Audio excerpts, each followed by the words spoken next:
أعوذ بالله من الشيطان الرجيم. بسم الله الرحمن الرحيم. السلام عليكم ورحمة الله وبركاته.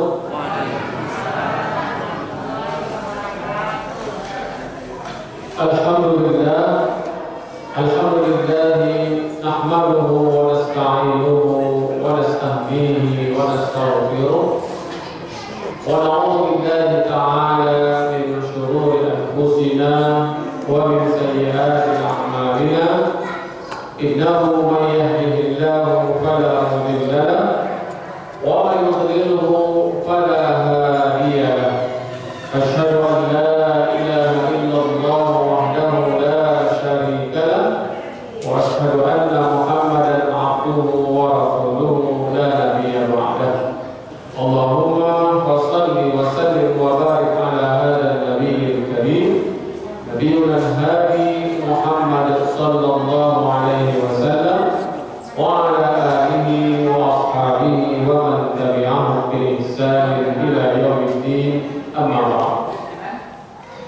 Masyaallah muslimin dan muslimat yang dimuliakan Allah Subhanahu wa taala.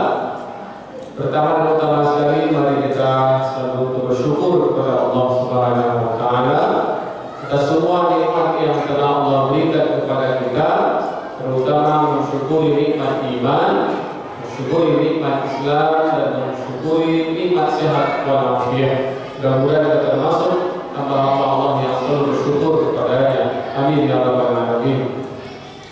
Kemudian kita bersalawat dan mengucapkan salam pada baginda Rasulullah sallallahu alaihi wasallam yang melafazkan Allahumma shalli ala Muhammad wa ala ali Muhammad sallallahu alaihi wasallam alaihi salatu wassalam.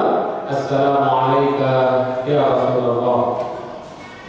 Masyaallah muslimin wal muslimat yang dimuliakan Allah Subhanahu wa taala.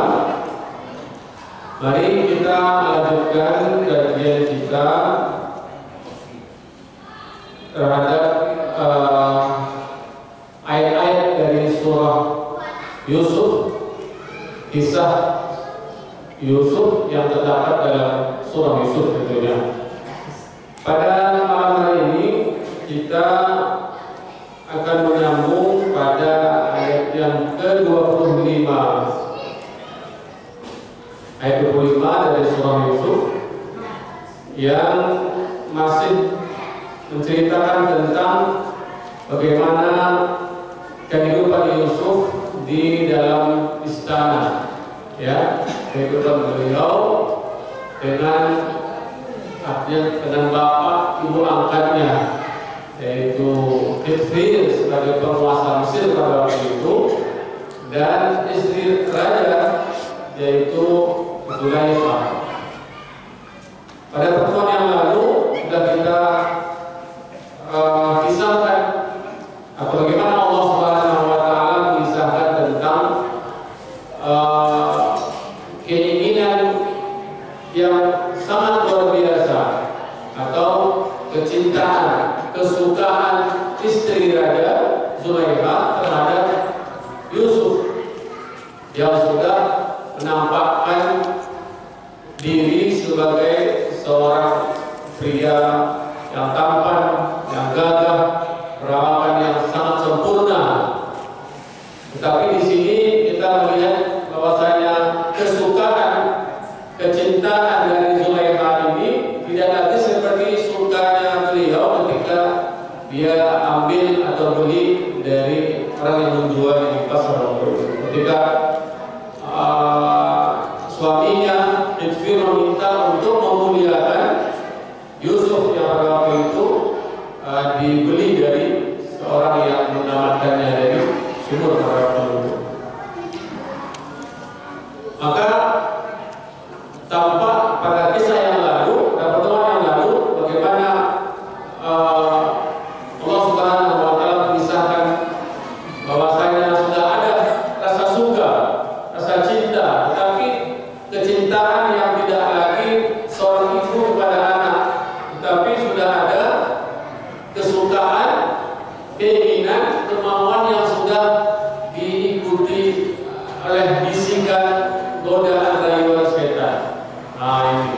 sehingga tidak lagi kesukaan pada anak untuk berkasih sayang, tetapi untuk berbuat yang tidak baik, berbuat keji, berbuat mungkar, berbuat hal yang menyimpang dari ajaran Allah tentunya.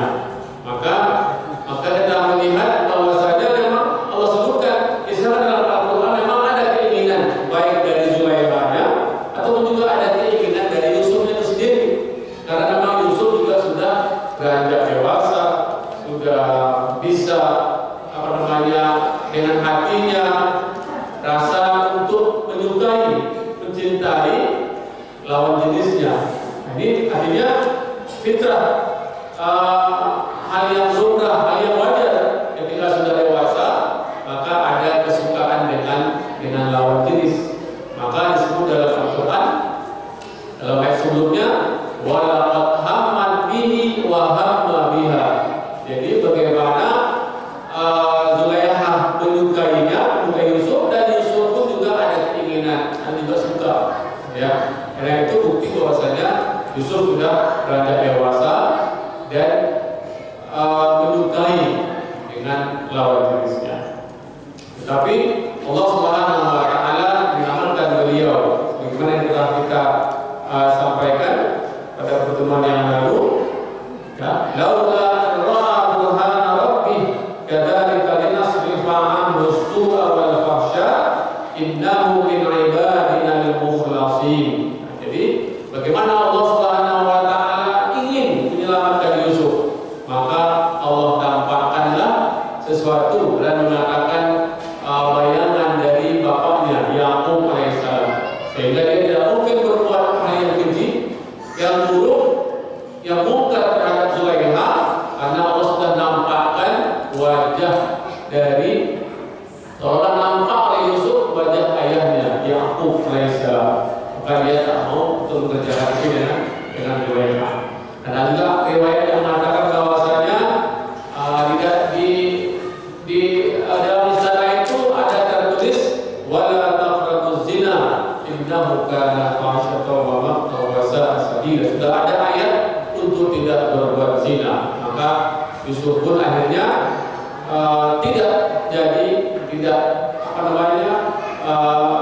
tidak berbuat hal demikian dengan Zulaikha. Ya, kemudian Bapak Ibu sekalian yang dimuliakan Allah Subhanahu wa taala, maka penutup ayat yang lalu dikatakan bahwa Yusuf sebagai orang-orang yang mukhlas, orang-orang yang ikhlas. Innahu min ibadina al-mukhlasin. Kalau menjadi orang-orang yang ikhlas, ya, penuh keridhaan pada Allah Subhanahu wa taala, murni beribadah kepada Allah Subhanahu wa taala, maka tidak mungkin orang-orang yang sudah ikhlas beribadah kepada Allah dapat ketaatan, istiqamah dalam ketaatan untuk berbuat buruk, berbuat mungkar dan berbuat keji, maka Allah selamatkan. Tetapi peristiwa tidak sampai di situ. Ternyata pada ayat yang berikutnya, pada ayat 25, ini yang lebih seru lagi, bahwasanya memang usaha, ya, untuk berbuat buruk, ya, untuk berbuat keji tidak terhenti pada waktu saja. Ini berlanjut bagaimana Yusuf alaihissalam dengan kekuatan imannya, dia harus lari dengan iman itu untuk menyelamatkan dirinya. Tidak hanya menyelamatkan dirinya, tapi juga menyelamatkan imannya. Maka Allah Subhanahu wa taala sebutkan dalam ayat 25, A'udzubillahi minasyaitonir rajim, wastabaqal baba wa qaddat qamisahu min duburin wa alfaya sayyidaha ladal bab. Qalat ma jazaa'u man arada bi ahlika su'an illa ayyusjana aw 'adzabun alim. Jadi Bapak Ibu sekalian yang dimuliakan Allah, jadi sampailah, ya, ketika Yusuf berlari. Jadi tidak hanya Yusuf yang berlari, tapi kedua-duanya. Jadi Allah menggambarkan, ya, sebelum dikatakan bahwa semua pintu istana ditutup, ya, dikunci, Menunjukkan kalau dikatakan al-abwab bermakna tidak hanya satu pintu. Masjid ini ada berapa pintu? Banyak. Menunjukkan bahwa masjid ini besar. Maka istana Qitfir atau istana di mana Zulaiha tinggal juga besar karena semua pintu ditutup. Maka Yusuf alaihissalam dengan kekuatan imannya, dia ingin selamatkan imannya dan dirinya. Kemudian dia berlari. Dan tidak hanya Yusuf yang berlari, Zulaiha juga ikut berlari. Maka bahasanya adalah wastabaqal bab. Jadi kedua-duanya berlari, berlomba menuju satu pintu. Artinya Yusuf ingin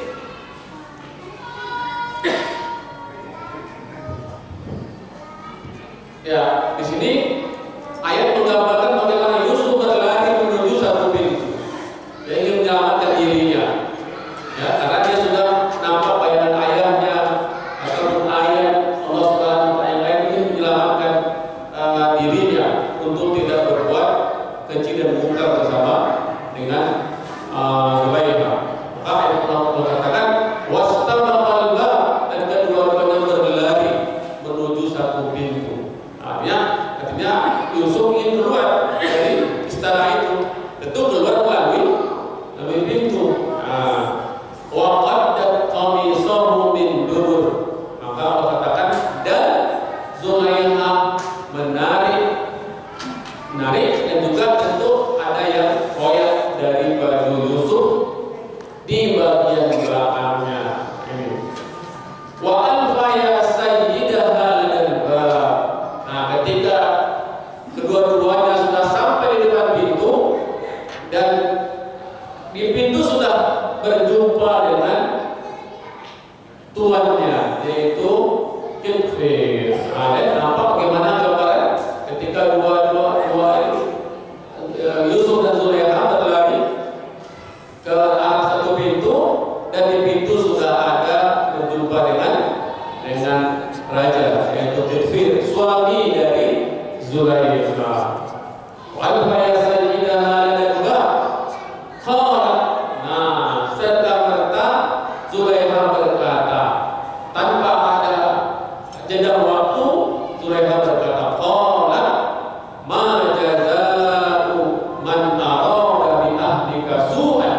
Langsung Zulaiha berkata kepada suaminya, kira-kira apa yang engkau akan beri balasan terhadap orang yang ingin berbuat buruk, berbuat serong, berbuat jahat, berbuat keji dan mungkar terhadap istrimu. Ya, bagaimana seorang Zulaiha yang seperti itu kepada suaminya? Ma jaza, apa balasan? Apa kira ganjaran yang engkau berikan wahai suamiku terhadap seseorang ini, Yusuf ini, yang ingin berbuat buruk kepada istrimu?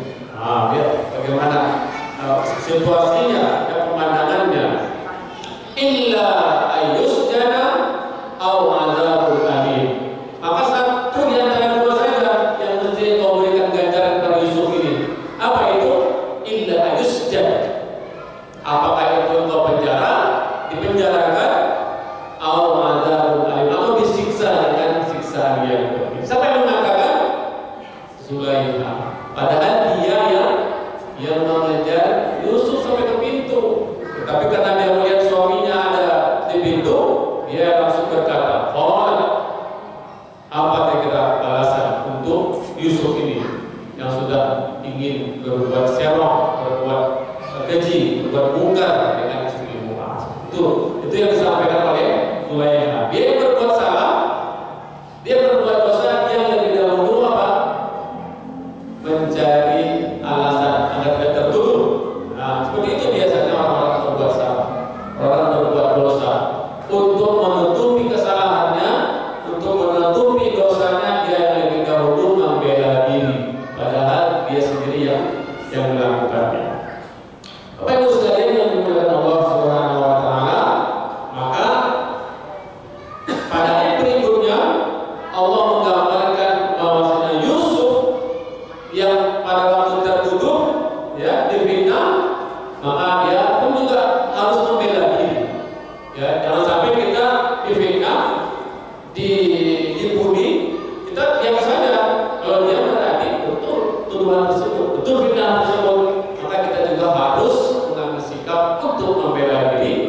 sehingga terlepas juga dari fitnahan dan tuduhan. Maka Yusuf berkata, qala Yusuf berkata, hiya rawadatni an nafsi. Dialah Zulaikha yang telah menggodaku, telah merayuku untuk berbuat hal yang mungkar tersebut, hal yang berkeji tersebut, untuk melakukan hal yang buruk dan mungkar, yaitu penyimpangan seperti itu. Hiya rawadatni an nafsi. Aku yang diajaknya, aku tak mau. Seperti itu kan? Kenapa? Karena faktanya Zulaikha yang menutup pintu-pintu yang ada di istana. Apa tujuan pintu ditutup? Agar orang tidak ada yang tahu, tidak ada yang melihat kalau mereka berbuat keji, berbuat mungkar. Wa syahida syahidun min ahliha. Maka di sini setelah itu sudah tampak ini tidak dua pendapat. Kalau kata Zulaikha, Yusuf yang ingin berbuat buruk dan ingin berbuat mungkar. Kata Yusuf juga tidak, dia yang telah mengajakku, memodalku untuk berbuat mungkar. Maka Allah gambarkan wa syahida syahidun min ahliha. Maka ada seorang syahid, saksi. Dari mana? Min ahliha, dari keluarganya Zulaikha. Ini syahid, saksi yang bersaksi untuk peristiwa ini. Siapa yang benar, yang sebenarnya? Apa persaksian yang disampaikan oleh saksi ini? Untuk saksi ini pun ada berbagai pendapat, pandangan dari ulama. Ada yang mengatakan dia adalah seorang yang berjenggot, memberikan persaksian. Kemudian ini pendapat Imam As-Sawri. Kemudian pendapat Ibnu Abbas, orang yang bersaksi ini adalah dari kalangan raja, dan dia seorang laki yang sudah dewasa. Adapun pendapat Zaid bin Aslam As-Sulti mengatakan kana ibnu ammiha, yang bersaksi ini adalah anak dari pamannya Zulaikha. Dan juga ada yang mengatakan dari pendapat Al-Aufi an Ibnu Abbas, kana sabiyan fil mahdi, ada anak yang memang masih sangat kecil sekali, yaitu yang sangat bayi, yang memang Allah perkenankan untuk menjadi saksi. Karena saksi dari anak kecil ini mungkin itulah yang tidak mungkin ada campur tangan manusia lainnya. Ini juga disebut dalam hadis Rasulullah SAW. Jadi ada 4 anak kecil bayi yang memang bisa berbicara dan menjadi saksi. Di antaranya adalah saksi pada peristiwa Yusuf alaihissalam. Ada lain, saya juga menyebutkan di antaranya adalah Ibnu Masyitah, anak dari Masyitah. Ini cerita pada peristiwa ini sejarah Firaun ketika Masyitah menyisir anak putri Firaun, kemudian sisirnya terjatuh. Masyitah perempuan yang menyisir rambut. Kemudian terjatuh, kemudian Masyitah menyebutkan Bismillah. Kemudian anaknya ini mengatakan, apakah Allah itu Tuhan ayahku? Ya, kata Masyitah, Tuhanku, Tuhan dan juga Tuhan ayahmu Firaun. Maka putri Firaun ini, saya akan melaporkan ini kepada ayahku. Silahkan, kata Masyitah. Kemudian singkat cerita, Masyitah dan seluruh keluarganya dimasukkan ke dalam api, dalam air yang dimasak.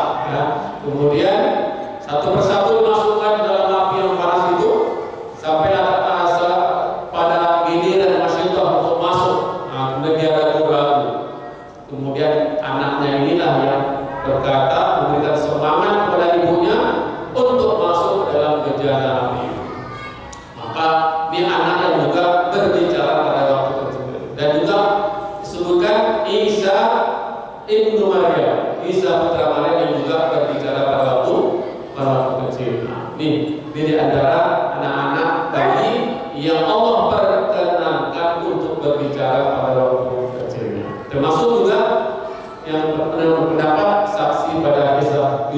alaihissalam ini. Maka kata Allah Subhanahu wa taala, wa syahida syahidun min ahliha, maka ada seseorang, ada mengatakan orang dewasa, mengatakan anak-anak yang menjadi saksi pada peristiwa Yusuf ini. Apa persaksiannya? Nah, kata orang ini, saksi ini, pada peristiwa Yusuf dengan Zulaikha, in kana qamisuhu qudda min qubulin fa sadaqat wa huwa minal kadhibin. Kata saksi ini, apabila baju atau gamis Yusuf itu koyak di bagian depan, maka siapa yang benar? Maka Zulaikha yang benar, dan Yusuf termasuk orang-orang yang bohong, berdusta. Kalau baju gamis Yusuf koyak di bagian yang depan, berarti di bagian depan ditarik oleh Zulaikha. Ini persaksian daripada saksi ini. Kemudian kata saksi ini, wa in kana qamisuhu qudda min duburin faqadzabat wa huwa minas shadiqin. Saksi ini, dan apabila baju gamis Yusuf itu koyak di bagian belakang, maka Zulaikha yang bohong, berdusta, dan Yusuf termasuk orang-orang yang jujur. Ini kesaksiannya. Ya. Kemudian ayat berikutnya Allah pisahkan. Falamma ra'a qamisahu qudda min duburin, maka ketika suami Zulaikha yaitu Qitfir melihat, falamma ra'a, dia melihat langsung, falamma ra'a, ketika dia melihat baju atau gamisnya Yusuf itu koyak di bagian belakang, qala innahu min kaidikunna, maka suami Zulaikha atau Qitfir sang raja mengatakan, ini pastilah tipu daya, tipu muslihat engkau wahai Zulaikha, wahai perempuan, dan wahai istriku. Mungkin dia sudah marah gitu kan, karena melihat seperti itu, dan dia melihat faktanya seperti itu, bahwasanya baju Yusuf sudah koyak di bagian belakang, dan sudah nampak ini adalah tipu muslihat dari Zulaikha. Inna kaidakunna azim, maka ini sungguh wahai Zulaikha, ini adalah tipu daya yang sangat besar. Coba, apa yang lebih besar daripada memfitnah anak sendiri, ya, memfitnah anak yang sudah dibesarkan, ya, kemudian melakukan hal-hal yang tentu mengundang kemurkaan Allah Subhanahu wa taala. Maka ini suatu perkara yang besar, dosa yang besar, kezaliman yang besar. Maka kata Allah Subhanahu wa taala, inna kaidakunna azim, sungguh ini wahai Zulaikha, tipu muslihat yang amat besar. Kemudian Allah lanjutkan kisah ini dengan berkata kepada Qitfir, sang raja, suami, berkata kepada Yusuf alaihissalam, Yusuf, a'rid an hadza, wahai Yusuf, tinggalkan hal ini, jangan ceritakan hal ini, perkara ini, peristiwa ini kepada siapapun, cukup kita saja yang tahu. Itu namanya menjaga rahasia. Karena jangan sampai perkara ini, peristiwa ini yang sangat memalukan, memilukan sampai kepada orang luar, apalagi dia orang-orang istana, ya, orang kerajaan, orang-orang baik, terpandang, penguasa. Jangan sampai peristiwa yang seperti ini sampai keluar. Yusuf mu'arid an hadza. Ini nasihat, perintah penguasa kepada Yusuf alaihissalam. Wastaghfiri bi dzambik. Kemudian untuk Zulaikha juga ada istaghfir, mohon ampunlah wahai perempuan, ya. Wahai Zulaikha, itu tidak lagi disebut pasangan istriku, karena aku sudah marah dalam besar kan, karena sudah ada apa namanya itu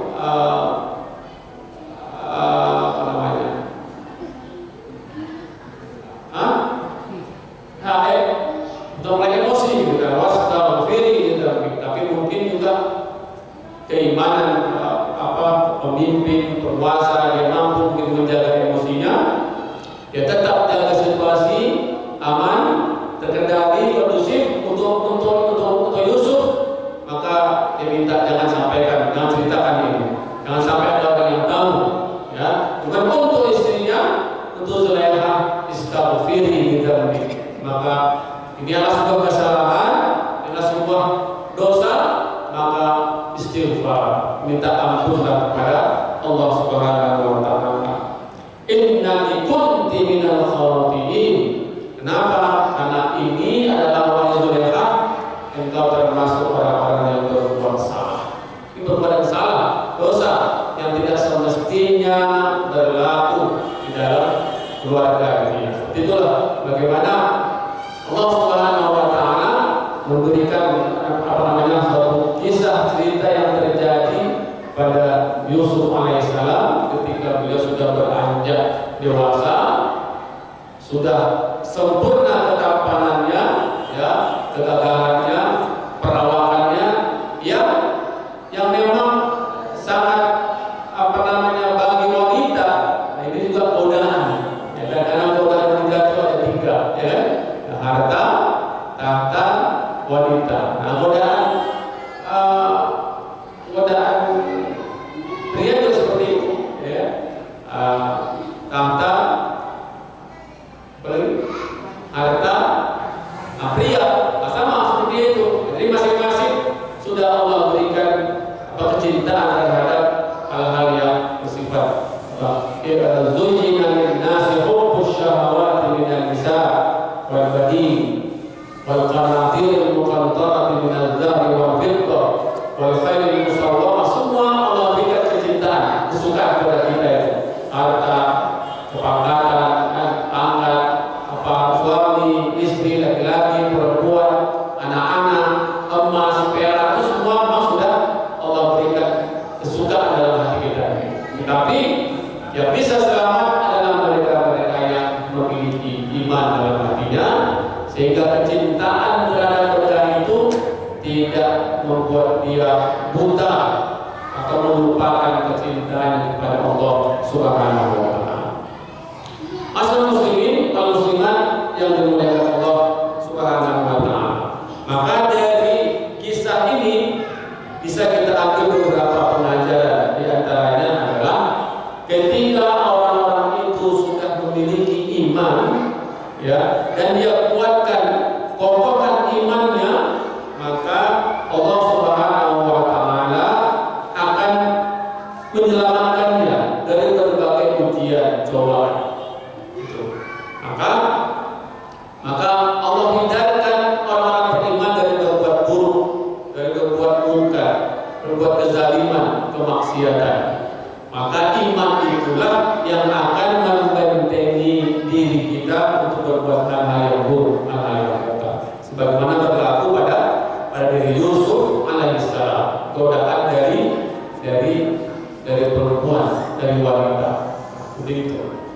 Kemudian dari kisah ini juga bagaimana Allah bisa bahwasanya dalam kehidupan ini tidak bisa tidak, ya, kita akan tetap berhadapan dengan musuh yang abadi bagi kita, yaitu setan. Inna syaitana kana lakum aduwwan mubina. Ini sudah Allah sampaikan dari awal. Dan seterusnya setan akan terus menggoda, merayu, menyesatkan kita sehingga kita berbuat buruk, berbuat mungkar, berbuat keji. Maka ini juga tantangan bagi kita, cobaan bagi kita. Maka tidak ada hal yang lain yang bisa kita membekali diri kecuali dengan membekali diri dengan keimanan dan ketakwaan. Ya, karena Allah katakan, "Fatazawwadu fa inna khairaz zadi taqwa." Berbekallah, karena sesungguhnya sebaik-baik bekal itu adalah keimanan, ketakwaan. Itulah yang akan menjaga kita untuk tidak berbuat hal yang buruk apapun bentuknya. Itu yang akan membentengi diri kita. Nah, dan dengan demikian, ya, kita selalu dekat dengan Allah, bertakwa kepada Allah, meningkatkan kualitas beriman tetap kepada Allah Subhanahu wa taala, maka Allah pun tidak akan membiarkan kita berbuat buruk, berbuat mungkar. Allah akan jaga kita dengan keimanan kita yang kuat kokoh kepada Allah Subhanahu wa taala. Kemudian melalui ayat ini juga dapat kita ambil pelajaran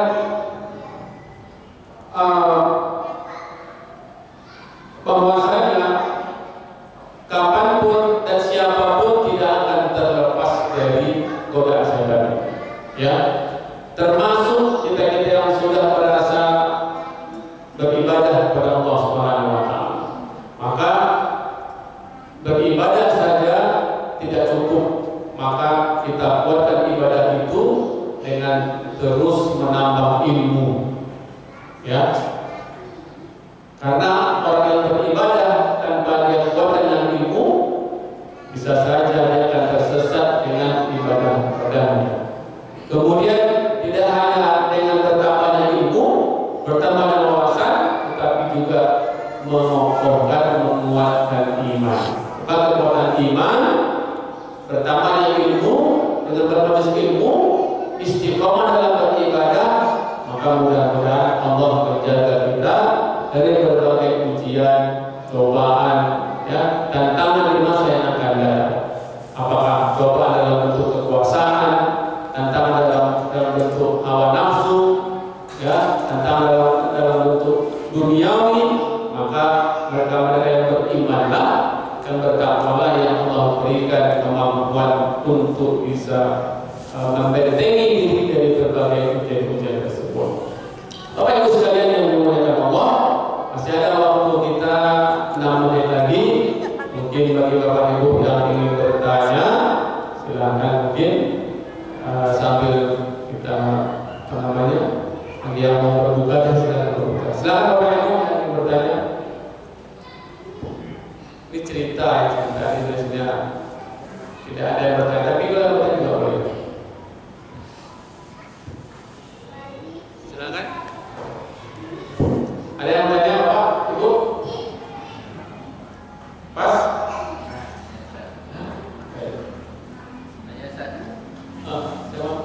Apa ini?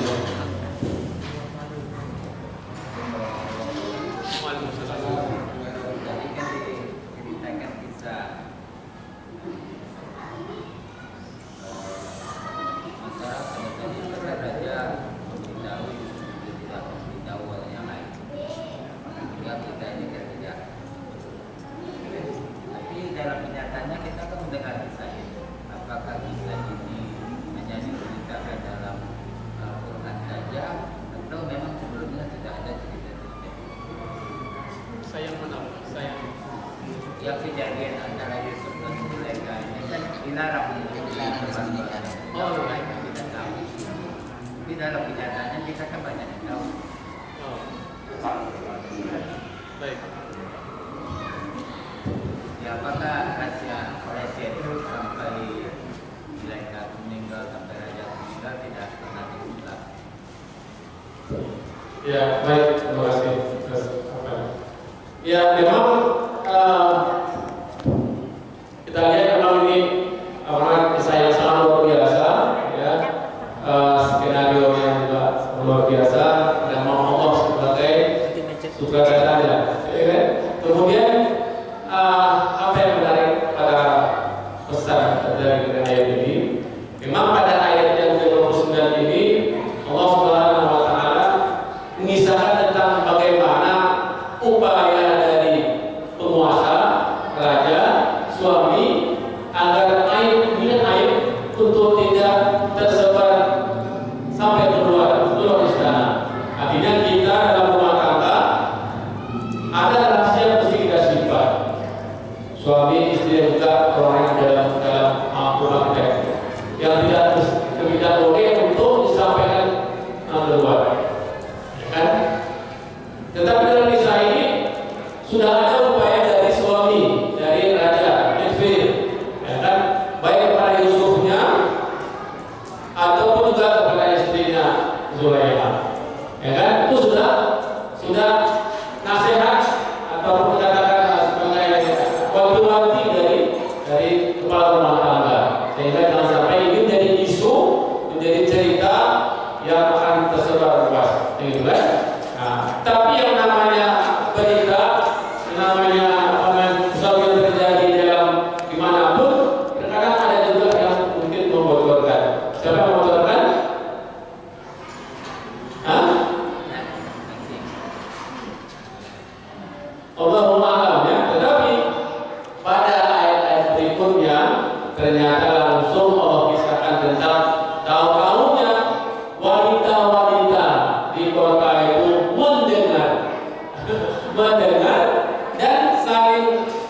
bergosip. Nah, waqalat niswatun fil Madinah. Ternyata isu ini, cerita ini yang berlaku antara Zulaikha dan Yusuf itu sudah tersebar keluar. Siapa yang menceritakan? Allah Ta'ala, tidak diceritakan Allah SWT. Kalau sudah ada sampai keluar istana, tuh nanti sampai kita kepada itu. Siapa yang menceritakan? Kira-kira siapa yang menceritakan itu? Saya sebutkan. Nanti kita tidak sampai ke situ nanti. Kita kan ada mendengar lanjutan ceritanya itu, kemudian sampai Zulaikha mengatakan, kenapa anda tidak akan bertarik orang pengantin ini? Jadi ada beberapa perempuan itu cobalah disuruh yang ngiris asal itu. Sampai kita, jadi kita tahu dari mana bangunannya luas, ada yang mendengar ini itu. Nah, itu. Ya, baik. Jadi ini kan apa namanya kisah Allah Subhanahu wa Ta'ala yang mengisahkan kepada kita melalui Al-Quran, ya kan? Memang tidak secara detail siapa yang membocorkan. Yang jelas cerita ini yang terjadi pada Yusuf dan Zulaikha ini sudah sampai keluar. Bisa saja dari Zulaikha, siapa lagi kan? Tapi kalau saksi tidak mungkin. Ya kan? Nah ini apa namanya? Ini menunjukkan bahwa rahasia itu bisa saja sampai keluar, ya kan? Yang tanya ini rahasia ya, jangan sampai ke orang lain. Dia mungkin menyampaikan sama satu orang, tapi satu lagi sampai ke orang lain, akhirnya menjadi rahasia umum. Itu dia. Nah, tapi yang penting pada kisah ini, ya artinya berarti ada yang mengingkari saran perintah nasihat daripada Kifir sang penguasa, sehingga berita ini bocor. Dan tentu juga ada hikmah kenapa kisah ini juga sampai keluar. Ini menunjukkan nanti sampai pada ayat itu, sampai kepada ayat tadi dikatakan wa qalat niswatun fil Madinah, seluruh wanita perempuan sudah tahu tentang apa yang terjadi antara Yusuf dan Zulaikha. Itu, ya kan? Memang artinya memang susah mungkin bagi orang untuk bisa menyimpan rahasia, baik laki-laki ataupun perempuan, sama saja. Ya kan? Tetapi nanti dengan sampai berita ini keluar, nah ini lagi, artinya gosip, ini gosip, atau bicara apa perkara-perkara yang seperti ini, ya itu berlaku pada keluarga Yusuf, ya keluarga istana, penguasa juga berlaku pada khalayak ramai. Nah, artinya kisah percintaan, kesukaan, orang suka dengan lawan jenis itu hal yang biasa dan berlaku pada diri manusia. Tapi tentu ada ragu-ragu, ada apa namanya itu pedoman dalam menyukai, mencintai seseorang, ya kan? Jangan menyukai seperti bagaimana Zulaikha menyukai yang bukan semestinya dia sukai, bukan? Nah peristiwa seperti ini ternyata juga sampai keluar. Apa hikmahnya? Nanti akan sampai kita kepada seperti itu. Ini ada ayat berikutnya. Jadi bagi bocorannya adalah tadi itu ketika apa namanya Zulaikha menyangkal, coba katanya, jangankan saya yang sudah punya duduk di istana, tinggal di istana, ya kan, sudah aman, nyaman, dengan melihat sosok Yusuf yang sudah tampan seperti ini, gagah seperti ini, dewasa seperti ini, saya tertarik. Nah, itulah. Dan ketertarikan itu karena apa? Karena tadi itu godaan setan tadi, ya kan, hilangnya iman, melemahnya iman. Nah, kalau nggak percaya, maka dibuatlah acara yang tadi itu mengundang wanita-wanita, kemudian dia berikan tempatnya, dan masing-masing wanita diberi pisau, kemudian menyuruh Yusuf untuk berjalan. Bagaimana? Coba bayangkan ketika wanita itu melihat Yusuf dan masing-masing diberi pisau dan buah tanpa mereka sadari, ketika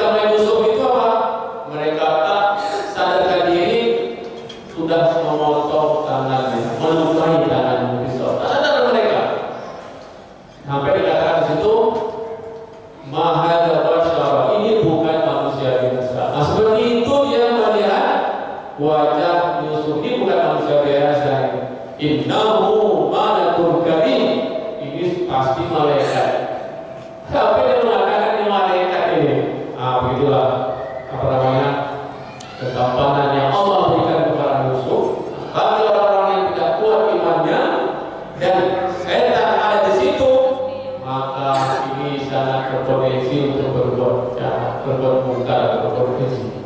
Seperti itulah Bapak Ibu sekalian. Jadi ini juga berlaku dalam kehidupan kita. Ya, godaan pria, godaan wanita. Kalau tidak berbuat iman, maka akan berzina, dan akan berbuat hal yang lain. Auzubillah min dzalik.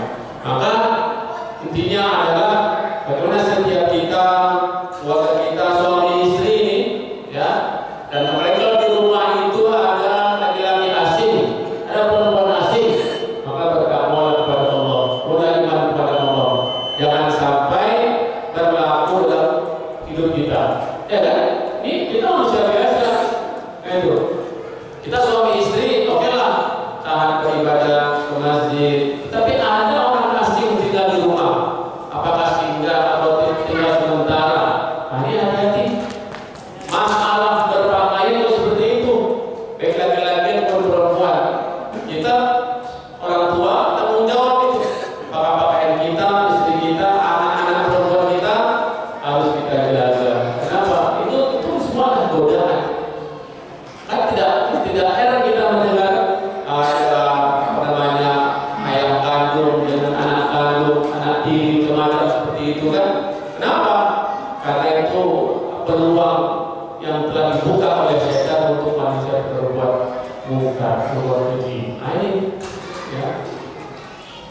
Maka mudah-mudahan ini bisa menjadi pelajaran bagi kita semuanya. Intinya adalah bagaimana tetap mari kita usaha untuk meningkatkan kualitas iman kita kepada Allah Subhanahu wa taala. Iman itu yang akan menjaga kita untuk tidak berbuat buruk, berbuat keji, berbuat mungkar apapun bentuk dan masalahnya. Demikian Bapak Ibu sekalian yang dapat saya sampaikan.